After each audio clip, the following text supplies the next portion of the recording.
আবার আমরা সেই খুন জখম রক্তের খেলায় মেতে উঠলাম। সঙ্গে ফিরে আসলাম আমরা আলোচনায়। মূলত আমি পৃথ্বীরাজ থেকে আজকে শুরু করি। পৃথ্বীরাজ, এই ঘটনার পর খুব স্বাভাবিকভাবে কালকে আমি দীর্ঘক্ষণ ছিলাম ভিভাসিটি হসপিটালের সামনে। বিজেপির প্রচুর নবনিযুক্ত বিধায়ক এসছেন, তারা শান্তির বার্তা, তুমি নিজেও ছিলে হয়তো, তারা শান্তির বার্তা দিচ্ছিলেন, কিন্তু যারা কর্মী সমর্থক ছিল তারা কিন্তু বলছিল যে এইভাবে আর কতদিন হাত গুটিয়ে বসে থাকবে। তারা বলছিলেন হাত খোলার ছাড় দিতে। তার মানে এই ইঙ্গিতটা এটা বোঝায় যে একটা অশান্তির সূত্রপাত হতে পারে এই ধরনের ঘটনা ঘটলে। তোমরা এই ঘটনার জন্য কাকে দায়ী করছো বা কেন হলো এটা?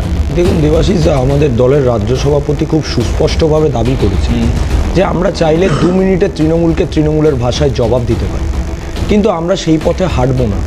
কারণ বিজেপির একটা নির্দিষ্ট মতাদর্শ রয়েছে, আর আমরা সেই একই জায়গায়, যেই জায়গায় মানুষ ভোট দিয়ে একটা পার্টিকে, মানে একটা নির্দিষ্ট দলকে ক্ষমতা থেকে সরিয়ে দিয়ে একটা দলকে ক্ষমতায় যখন জায়গা করে দিচ্ছে, আমরা সেই ভুল করতে আসি। কিন্তু কথা হচ্ছে কি, এখনও গভর্নমেন্ট আমাদের যিনি মুখ্যমন্ত্রী হবেন তিনি 9 তারিখ শপথ নেবেন, এখনও একটা কেয়ারটেকিং গভর্নমেন্ট চলছে। কিন্তু এর মধ্যে আপনি ভাবুন কি পরিস্থিতি। ওই দীর্ঘদিন ধরে আমরা বিগত 15 বছরে আপনি বিভিন্ন হাইকোর্টের অবজারভেশন দেখুন, the complete breakdown of law and order. পশ্চিমবঙ্গের এই অবজারভেশনটা কতবার বিভিন্ন কোর্ট দিয়েছে একটু খবর নিন, তাহলেই বুঝতে পারবেন। দেখুন, পশ্চিমবঙ্গে যেই সরকারটা চলছে, এই সরকারের রন্ধ্রে রন্ধ্রে ক্রিমিনালরা লুকিয়ে রয়েছে। যেভাবে চন্দ্রদাকে খুন করা হলো গতকাল, মানে আপনি তো সেখানে গেছিলেন এবং সেখানে তদন্তমূলক সাংবাদিকতার স্বার্থে কিছু কথা একটু আগে আপনি বললেন।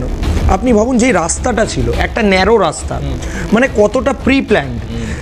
সেইখানে গাড়িটাকে, মানে যেই গাড়িটিকে আপনি একটু আগে দেখাচ্ছিলেন আপনার স্ক্রিনে, ছোট গাড়িটি, সেই গাড়িটি আগে চন্দ্রদার গাড়িটাকে ব্লক করে। 2টো বাইক থাকে কনজিকিউটিভ, যাতে ওদের বেরোতে অসুবিধা না হয়। 2টো বাইক আসে, গাড়িটাকে ব্লক করে বাইক থেকে নামে এবং পয়েন্ট ব্ল্যাঙ্ক রেঞ্জ থেকে গুলিটা করে। এবং অত্যাধুনিক পিস্তল ইউজ করা হয়েছিল সেখানে, যাতে সেই ডেথটাকে কনফার্ম করা যায়। আর খুব ভালো করে এই ব্লু প্রিন্টটা খুব ভালো করে তৈরি হয়েছে। এই যে গাড়িটা দেখছো পাশে, ছোট গাড়ি, একদম ঘটনাস্থল থেকে আমি ওটাই বলছি। আর ব্লু প্রিন্টটা কি সুন্দরভাবে তৈরি হয়েছিল দেখুন। এই সমস্ত ঘটনা ঘটলো, চন্দ্রদার বুকে 3টে গুলি লাগলো, মাথায় লাগলো, এবং এই করতে করতে সেই গাড়িটা, যেই গাড়িটা ওখানে উপস্থিত ছিল, সেই গাড়িটার নাম্বার প্লেটটা ফেক, চেসিস নাম্বারটা ঘষে তুলে দেওয়া হয়েছে। ওই গাড়ি, যেই বাইক দুটোকেও আইডেন্টিফাই করা গেছে, ওই বাইক দুটোর চেসিস নাম্বারটা ঘষে তুলে দেওয়া, মানে পুরোটাই পরিকল্পিত। একদম, মানে এইটা